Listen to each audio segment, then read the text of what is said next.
जय हिंद दोस्तों।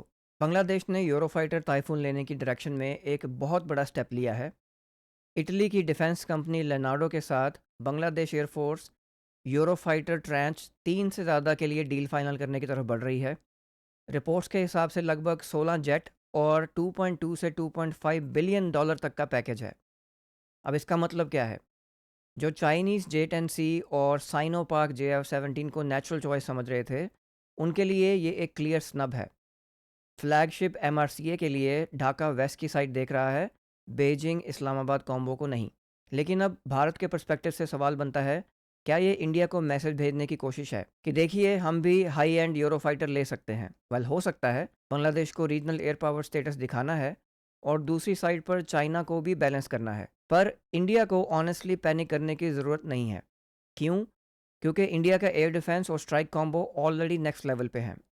नॉर्थ बंगाल के सिलीगुड़ी कॉरिडोर के आसपास भारत ने S-400 long range air defence system deploy किया हुआ है।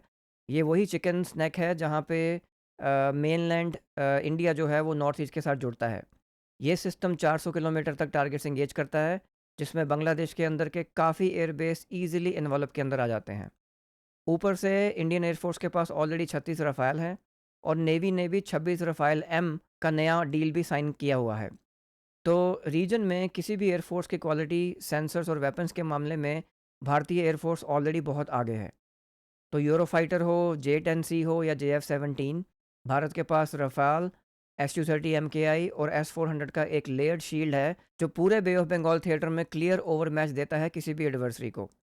अब एक इंटरेस्टिंग स्पेकुलेशन पॉइंट है, इसका कोई प्रूफ नहीं है लेकिन सवाल वैलिड है। क्या चाइना इस डील को क्वाइटली फाइनेंस करने की कोशिश करेगा ताकि बाद में यूरोफाइटर से टेक इनसाइट खींच सके, बांग्लादेश को फ्रंट फेस बना के? चाइना का ट्रैक रिकॉर्ड रिवर्स इंजीनियरिंग और टेक एस्पियनाज में काफ़ी एग्रेसिव रहा है, तो ये डाउट नेचुरल है।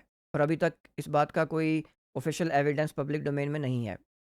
बॉटम लाइन ये है कि इंडिया के लिए बांग्लादेश यूरोफाइटर ले या J-10C ले, नई दिल्ली का फोकस अपने रफाल फ्लीट, तेजस इंडक्शन और S-400 जैसे सिस्टम्स को स्ट्रेटेजिक स्पॉट्स जैसे कि सिलीगुड़ी और नॉर्थ ईस्ट में स्ट्रांग बनाना है। मैसेज अगर ढाका ने भारत को भेजा है, तो उसका जवाब ऑलरेडी स्काईलाइन में लिखा हुआ है, रफाल के आफ्टर बर्नर्स और S-400 के रेडार स्क्रीन पर। जय हिंद।